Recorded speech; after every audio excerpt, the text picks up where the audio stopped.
అగాధ స్థలములలో నుండి నేను నీకు మొరపెట్టుచున్నాను. ప్రభువా, నా ప్రార్థన ఆలకింపుము. నీ చెవియొగ్గి నా ఆర్తధ్వని వినుము. యెహోవా, నీవు దోషమును కనిపెట్టి చూచిన ఎడల ప్రభువా ఎవడు నిలవడు. అయినను జనులు నీ యందు భయభక్తులు నిలుపునట్లు నీ యొక్క క్షమాపణ దొరుకును. యెహోవా కొరకు నేను కనిపెట్టుకొనుచున్నాను. నా ప్రాణము ఆయన కొరకు కనిపెట్టుకొనుచున్నది. ఆయన మాట మీద నేను ఆశ పెట్టుకొని ఉన్నాను. కావలి వారు ఉదయం కొరకు కనిపెట్టుట కంటే ఎక్కువగా నా ప్రాణము ప్రభువు కొరకు కనిపెట్టుకొనుచున్నది. కావలి వారు ఉదయం కొరకు కనిపెట్టుట కంటే ఎక్కువగా నా ప్రాణము కనిపెట్టుచున్నది. ఇశ్రాయేలు యెహోవా మీద ఆశ పెట్టుకొనుము. యెహోవా యొద్ద కృప దొరుకును. ఆయన యొద్ద సంపూర్ణ విమోచన దొరుకును. ఇశ్రాయేలుల దోషములన్నిటి నుండి ఆయన వారిని విమోచించును. దేవుడు చదవబడిన కీర్తనను శ్రమాలను చదివించిన బిడ్డలు దీవించి ఆశీర్వదించుగాక.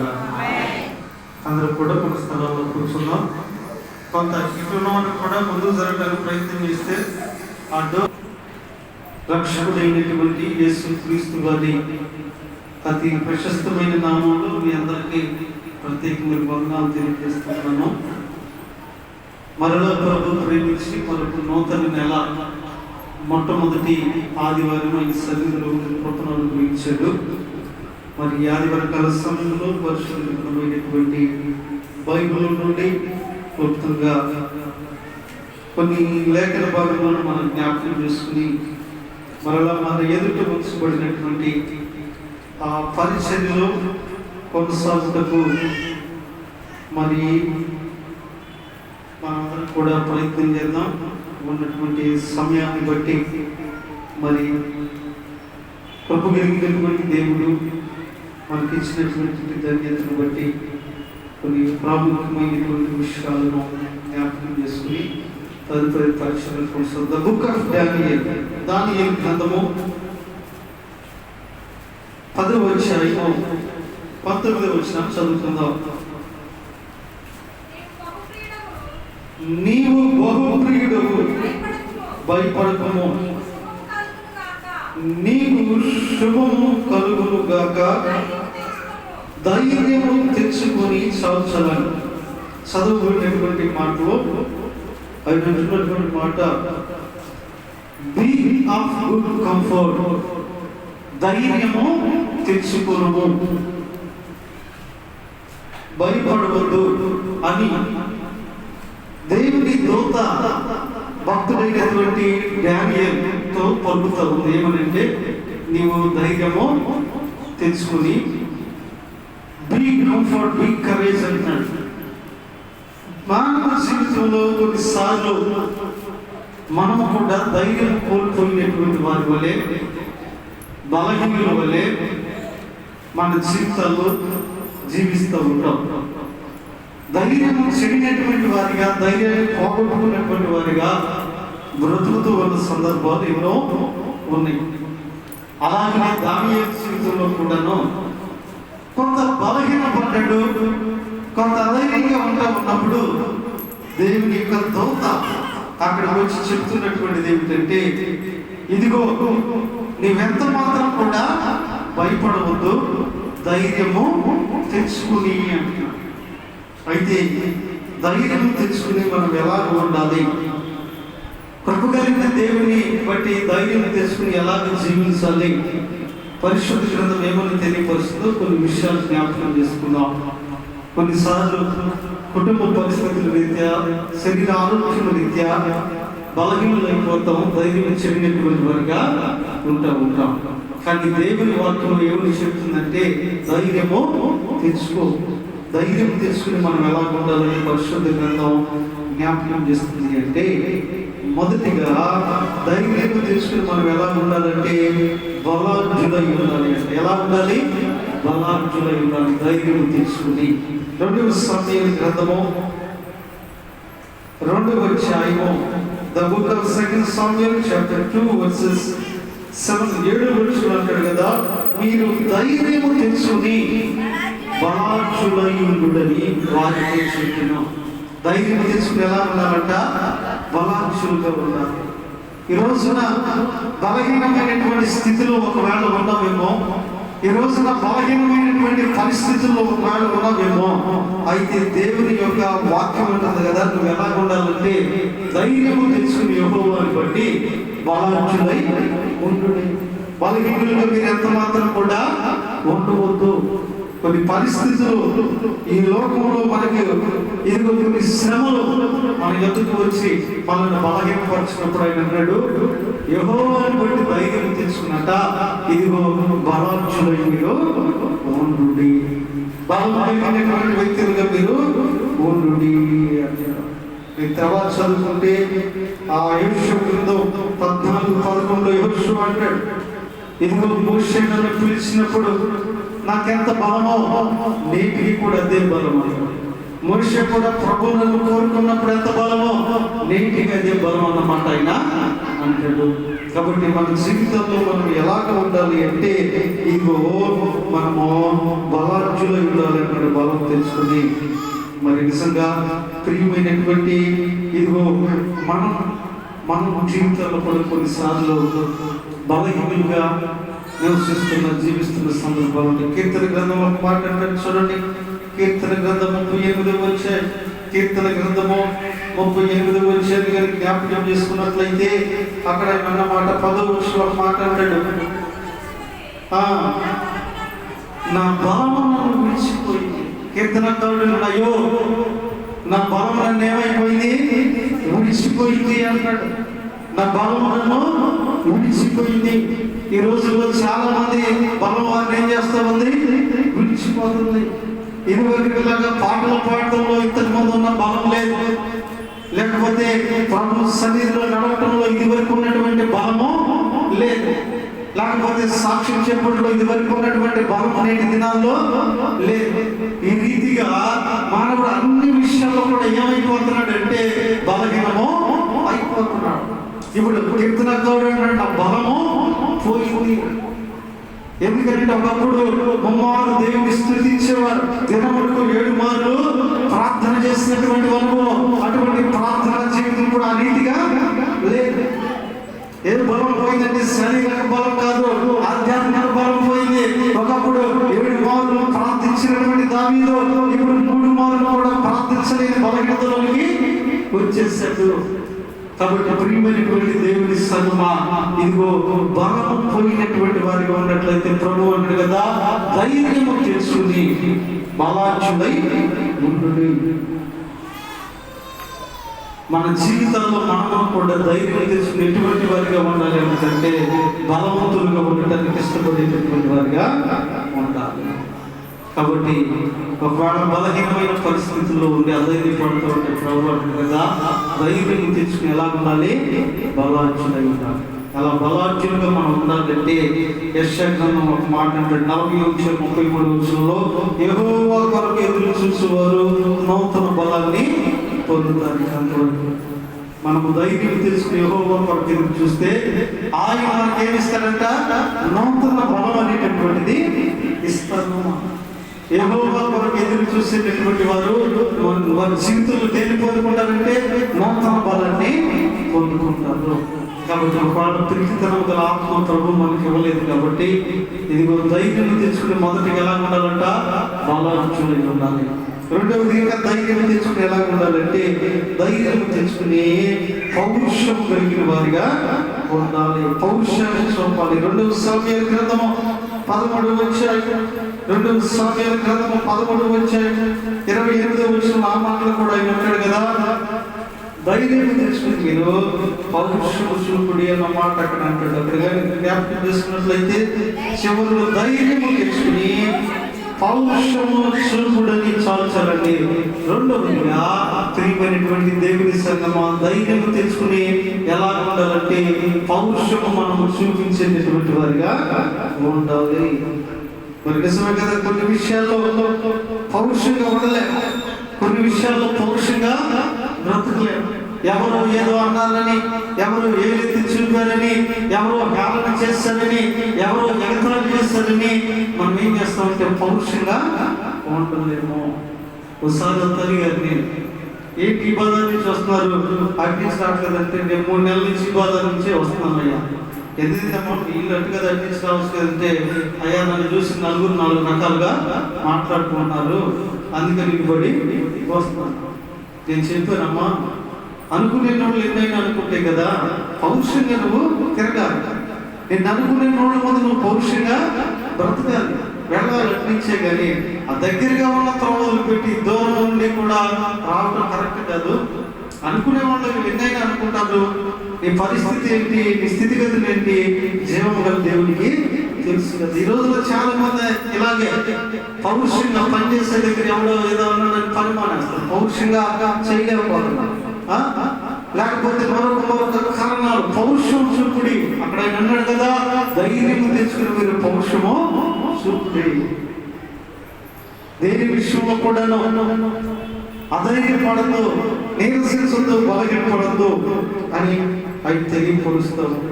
ఇది అందుకనే మనం పరిశుద్ధ గ్రంథంలో రక్తస్రావం కలిగిన స్త్రీని కానీ మనం ఉదాహరణ తీసుకుంటే మత్తయి సువార్త గురించి రాశారు.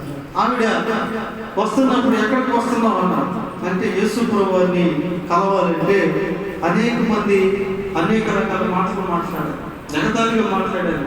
ఆయన నీ దగ్గరికి ఎందుకు వస్తాడు, నీతో ఎందుకు మాట్లాడతాడు, నిన్నెందుకు కలుస్తాడు, నువ్వు రాకపోవడం మంచిదని ఆవిడ విమర్శించారు. నువ్వు వెళ్ళినా ప్రయోజనం ఉండదని ఆవిడ నిరుత్సాహపరిచే మాటలు మాట్లాడారు. అయినా పౌరుషంతో వెళ్తా ఉంటే అవమానకరంగా, హేళనకరంగా మాట్లాడినటువంటి వారు కూడా లేకపోలేదు.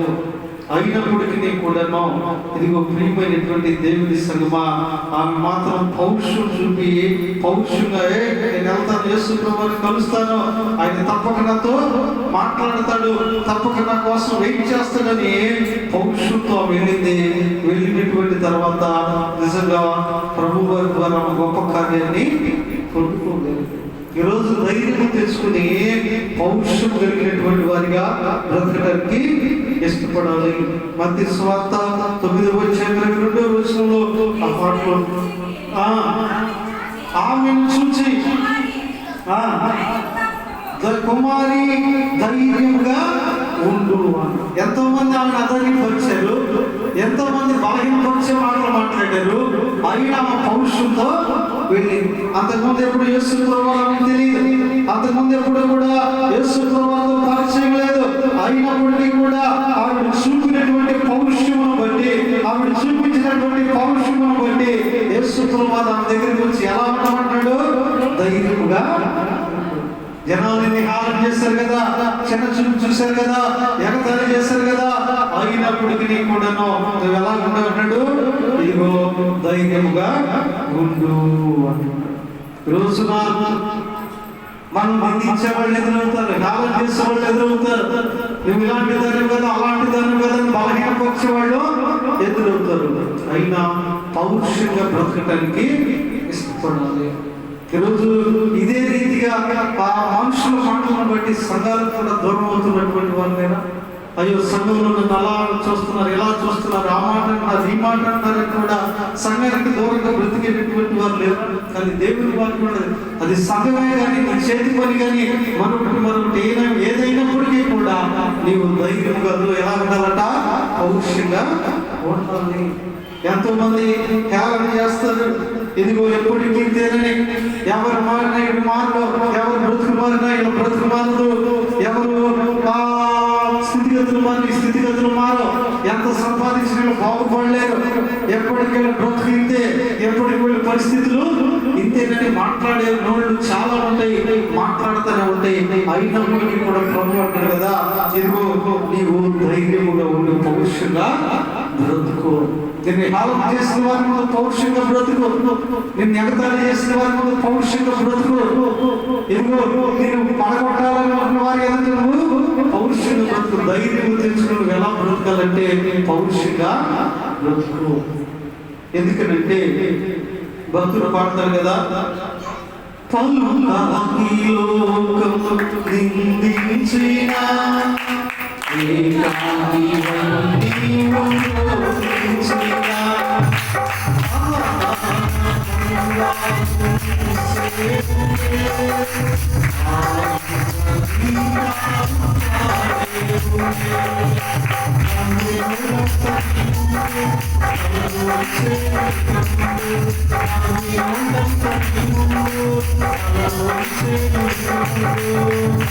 ఎందుకంటే నవీనులందరూ కూడా మన ముందు తలను ఉంచుతారు. ఎందుకంటే ఉందిలే దీవెనా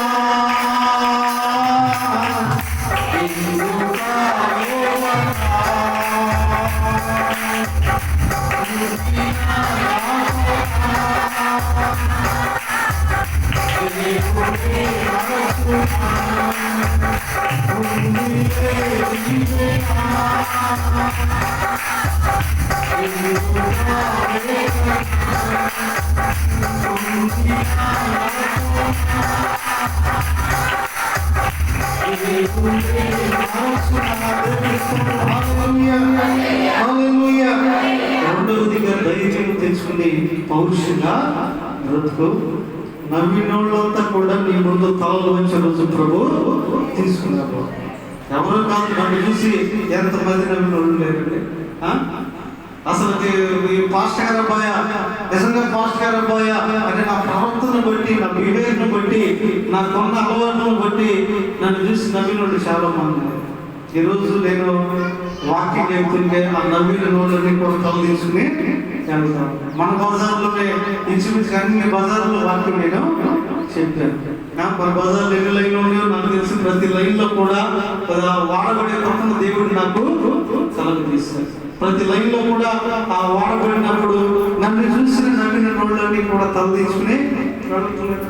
ప్రతి ఒక్క జీవితం అంతే ధైర్యం తెలుసుకుని ఎలా ఉండాలంటే పౌరుషంగా బ్రతకడానికి ఇష్టపడాలి. మరి అలాగే ఇంకా ధైర్యం తెలుసుకుని మూడవది ఎలా ఉండాలంటే ధైర్యం తెలుసుకుని పనిని పూనుకోవాలి. ఎందుకంటే కొన్ని విషయాల్లో బలహీనమైన మనసుతో కొన్ని పనులు మనము ఆపేసాము. బలహీనమైన విధానంలో కొన్ని పనులు కొనసాగించిన మధ్యలో మరి వదిలేసేది. అయితే దేవుని వాక్యం అంటుంది కదా, ధైర్యము తెచ్చుకుని పనిని పూనుకోను. మొదటి వృత్తాంతాల గ్రంథం, The book of First Chronicles chapter 28, 28వ అధ్యాయం verses 20, 20వ వచనం చదువుకుందాం. చూడండి, మొదటి వృత్తాంతాల గ్రంథము 28వ అధ్యాయం 20వ వచనం. ఏమనగా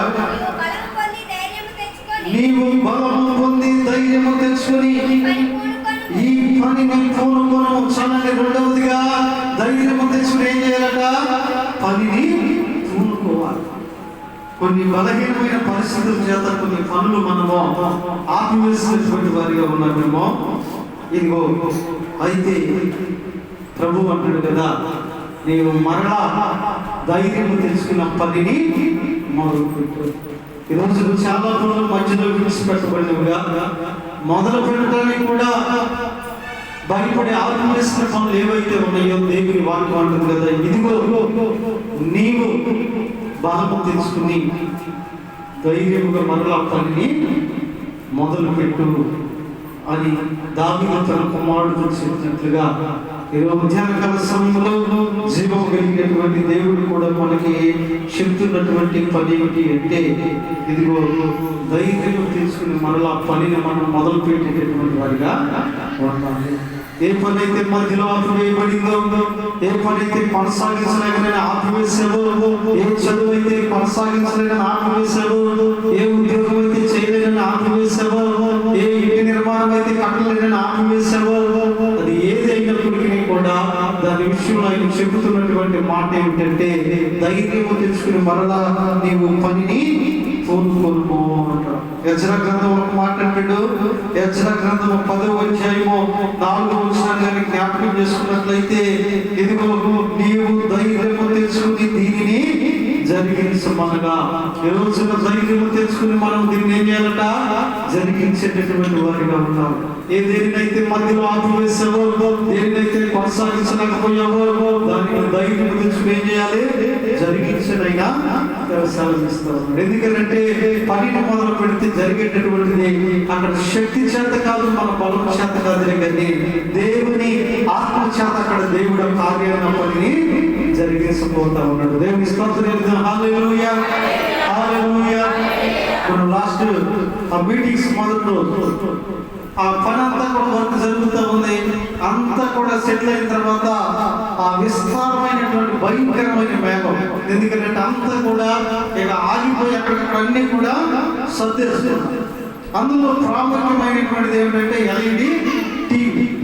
అది ఎంత వాటర్ ప్రూఫ్ అయినా సరే కొంతమేర తడవకుండా ఉంటాం. ఎలాగైతే నేను ప్రార్థన చేశాను, ప్రభు కొంత అవకాశం ఇచ్చే ప్రార్థన మొదలుపెట్టినటువంటి తర్వాత అంత ఓపెన్ అయింది, కానీ అది ఓపెన్ చేస్తానికి భయపడుతున్నాడు. ఏంటంటే అన్న ఒక 5 నిమిషాలు క్రితం గాలి వస్తుంది, ఒక 5 నిమిషాల క్రితం చినుకులు వస్తాయి అడుగుతున్నాను. అది వాటర్ ప్రూఫ్ అయినా ఇబ్బంది లేదా అంటే, వాటర్ ప్రూఫ్ అయినా తడవచ్చు, కానీ చూద్దాం. నేను 2 పాటలు అయిపోయినా నేను ఒకటే మాట్లాడినాను, నీవు ఏదైనా చేసినా చేయకపోయినా నేను నీకు మాట ఇచ్చాను, దానికి న్యాయం చేస్తే పంపిస్తాను. నీవు ధైర్యం తెచ్చుకుని దాన్ని ఏర్పాటు చేయి.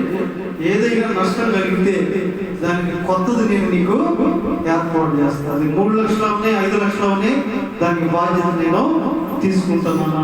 నన్ను మా కుర్రోడు తీసుకుని అరేంజ్ చేశాడు. ఆ పెట్టడం మరలా మీటింగ్ అయిపోయి 12:30 వరకు దాన్ని తెలుసలేదు. దేవుని స్తోత్రం. హల్లెలూయా, హల్లెలూయా.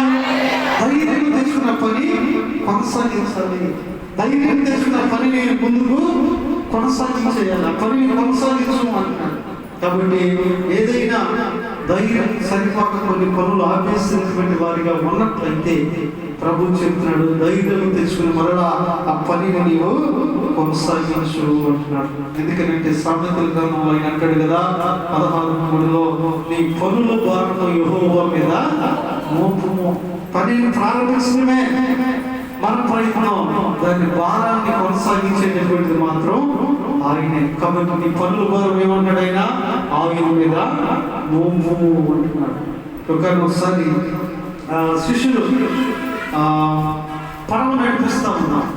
నేను చదవవలసిన తర్వాత చదువుకున్న మార్కు సువార్త 6:48లో పడవ నడిపిస్తా ఉంటే గాలి అలలు పడతా ఉన్నాయి. ఆ తెర చాపుకి అది కదిలిపోతా ఉంది. పడవ నడిపించడం కష్టంగా తయారైపోయింది. కానీ ఎప్పుడైతే యేసు ప్రభువారు ఆ పడవలోకి వచ్చాడో ఆ పడవ నడపడం చాలా తేలిక. ఈరోజు మన పనులు కొంత కష్టపడటానికి, ఇబ్బంది పడటానికి గల ప్రాముఖ్యమైనటువంటి కారణాలు ఏమిటంటే, ఇదిగో ఆ పడవలో ఆయనకి స్థానం లేకుండా మన ప్రయత్నాలు మనము చేయించుకోబట్టి. కాబట్టి ఈ మధ్యాహ్నం ఏదైనా పనిని కానీ మధ్యలో ఆపేసిన వారిగా ప్రారంభించి కొనసాగించిన వారిగా ఉంటే ప్రభు అన్నాడు కదా, ధైర్యం తెచ్చుకునే పనిని కోరుకోను అంటున్నాడు. ఇంకా ధైర్యం తెచ్చుకుని ఎలా ఉండాలంటే, ధైర్యం తెచ్చుకునే హృదయము నిబ్బరగా ఉంచుకోను అంటాడు. ధైర్యం తెచ్చుకున్న మన హృదయాన్ని ఎలా ఉంచాలంట? నిబ్బరముగా. కీర్తన గ్రంథం 27 జ్ఞాపకం చేసుకుంటే అక్కడ అంటాడు కదా భక్తుడు, ధైర్యము తెచ్చుకుని నీ హృదయమును నిబ్బరముగా ఉంచుకోను. చల్లని ధైర్యము తెచ్చుకుని మన హృదయాన్ని ఎలా ఉంచుకోవాలంట? నిబ్బరముగా ఉంచుకోవాలి. కొన్నిసార్లు కుటుంబ పరిస్థితి అనుకూలించక ఆ భర్తను బట్టు, భార్యను బట్టు, బిడ్డలను బట్టు కొంత బలహీనమైపోతూ ఉంటాం. అదే అన్ని కుటుంబాలు ఇలా ఉన్నాయి, అందరి జీవితాలు ఇలా ఉన్నాయి, నా పిల్లల పరిస్థితులు ఏంటి ఇలా ఉన్నాయి, లేకపోతే ఏంటి నా కుటుంబమే నలుగురు ఇలా బ్రతుకుతూ ఉందని కానీ ఇదిగో బలహీనమైనటువంటి ఆలోచన కలిగినప్పుడు దేవుని వాక్యం ఉంటుంది కదా, ధైర్యము తెచ్చుకుని నీ హృదయాన్ని నువ్వు నిబ్బరముగా ఉంచుకో. ఎందుకంటే మనకు కూడా మంచి దినాలు రాకపోతున్నాయి, మనకు కూడా దేవుడు ఏర్పాటు చేసిన దినాలు రాకపోతున్నాయి. అరే అమ్మాయికి వయసు పెరిగిపోతుంది, ఇంకా వివాహం సెట్ అవ్వలేదు, అబ్బాయికి వయసు పెరిగిపోతుంది, ఇంకా ఉద్యోగం సెట్ అవ్వలేదు, అరే పిల్లలు పెద్దవాళ్ళు అవుతున్నారు, ఇంకా కుటుంబం స్థిరపరచబడలేదు అని బలహీనమైనటువంటి ఆలోచన ఉన్నట్లయితే ధైర్యం తెలుసుకుని హృదయాన్ని ఏం చేసుకోవాలంట, నిబ్బరముగా ఉంచుకోవాలి అంటున్నాడు. నిజమే కదా ప్రియమైనటువంటి దేవుని సంగమా, ఈ యొక్క ఇదిగో మా పరిస్థితులను బట్టి కొన్నిసార్లు కుటుంబ పరిస్థితి వెళుతూ ఉన్నప్పుడు ధైర్యం చెందినటువంటి వారిగా ఉంటాం. కుటుంబంలో జరుగుతున్నటువంటి పరిస్థితులు వాటి విలాప వాక్యములు 5వ అధ్యాయంలో 17వ వచనాన్ని జ్ఞాపకం చేసుకుంటే అక్కడ అంటారు కదా, దీని వలన మాకు ధైర్యము చెడింది. దీనివల్ల మాకు ఏమైందట, ధైర్యం చెడింది.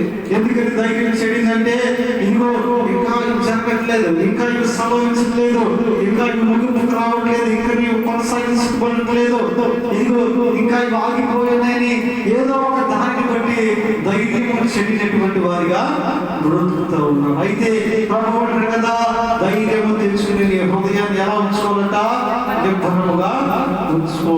ఎందుకంటే ఆయన మనలను విడవడు, మనలను ఎంత మాత్రం కూడా విడవడు. కాబట్టి ధైర్యం తెచ్చుకుని హృదయాన్ని నిబ్బరంగా ఉంచుకో. నువ్వు అనుకున్నది జరగట్లేదని, నువ్వు ఊహించినది జరగట్లేదని, నీ ఆలోచన వ్యర్థమైందని, నీ తలంపులు వ్యర్థమైనవని, నీ బిడ్డల భవిష్యత్తు ఇంకా స్థిరపడలేదని మరొక కారణాన్ని బట్టి బలహీనమైనటువంటి హృదయాన్ని కలిగినట్లయితే దేవుని వాక్యం అంటుంది కదా, ధైర్యం తెచ్చుకుని నీ హృదయం ఎలా ఉంచుకోవాలంట, నిబ్బరముగా ఉంచుకో. ఒకటి ధైర్యం తెచ్చుకుని బలాఢ్యులై ఉండాలి, ధైర్యం తెచ్చుకుని పౌరుషంగా బ్రతకాలి, ధైర్యం తెచ్చుకుని పనిని పూనుకోవాలి. 4వదిగా ధైర్యం తెచ్చుకుని ఆయన ఏమంటాడంటే హృదయం నిబ్బరగా ఉంచుకోవాలి.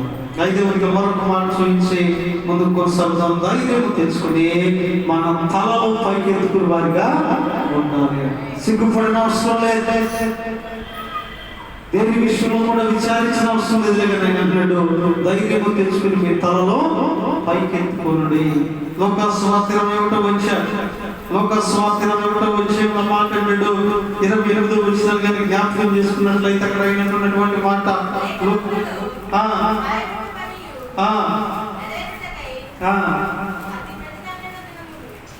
లోకస్వార్త 21వ అధ్యాయము 28వ వచనం కానీ జ్ఞాపకం చేసుకుంటే అక్కడ ఇవి జరగడానికిచ్చినప్పుడు మీరు ధైర్యం తెచ్చుకుని మీ తలను పైకెత్తుకుని దేవుడికి స్తోత్రం చేద్దాం. హల్లెలూయా, ఆమేన్, హల్లెలూయా. అక్కడ భక్తులు వింటున్నటువంటి మాట, ఇవి జరగడానికిచ్చినప్పుడు మీరు ధైర్యం తెచ్చుకుని మీ తలను పైకెత్తుకుని. ఏమి జరగడానికిచ్చినప్పుడు అంటే మన కుటుంబంలో కొన్నిసార్లు అనుకోని సంఘటనలు జరుగుతాయి. ఎవరి కుటుంబంలో జరగనివి మన కుటుంబంలో ఒకవేళ జరగవచ్చు, ఎవరి కుటుంబంలో జరగనివి మన కుటుంబంలో దేనిలైనా జరగవచ్చు. ఉదాహరణకి కొన్ని తలదీర్చుకునేటటువంటివి. మొన్న ఒక ఫేస్బుక్లో ఒకడు రీల్ పోస్ట్ చేశారు. 10th ఎగ్జామ్స్ అయిపోయిన తర్వాత ఒకడు పరీక్ష రాస్తే 6 సబ్జెక్టులు రాస్తే 6 సబ్జెక్టులు కూడా 0 వచ్చింది. ఏంటి, కనీసం 1-2 మార్కులైనా రావాలి కదా. 100 మార్కులు రాసినప్పుడు 100కి అన్నింటిలో కూడా 0 వచ్చింది. 6 సబ్జెక్టులో ఏమొచ్చింది, 0 వచ్చింది. 0 వస్తే వాడిని కొంతమంది అడుగుతున్నారు, 0 వచ్చినా నువ్వు తల్లిదండ్రులు ఎలా తిరుగుతున్నావు అంటే, ఇప్పుడు 100కు 100 వస్తే మాత్రం తల తెచ్చి తిరుగుతున్నా.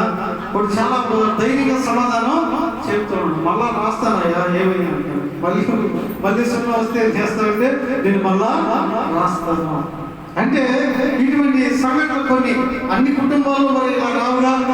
మనం ఏదో ఒక కుటుంబంలో జరిగినప్పుడు తలదించుకోవాల్సిన పరిస్థితి వచ్చింది. మన పిల్లలు ఏదైనా కాయ పని చేస్తూ ఒక మాట మాట్లాడేది గొడవ వలనో ఏదైనా సమస్య వలనో కొన్ని తలదించుకునేటటువంటి ఆ పరిస్థితులు ఏర్పడినప్పుడు ఆయన ఉన్నాడు కదా, అయ్యిందేదో అయిపోయింది, జరిగిందేదో జరిగింది, జరగవలసిందేదో జరిగిపోయింది, ఇక జరిగేదేదో నేను జరిగిస్తా, ధైర్యం తెచ్చుకునే తల పైకెత్తు. ఏదో ఒక సంఘటన జరిగింది, ఇక అంతటితో నీ జీవితం అయిపోవాలా, ఏదో ఒక అవమానం జరిగింది, అంతటితో నీ కుటుంబం అయిపోవాలి.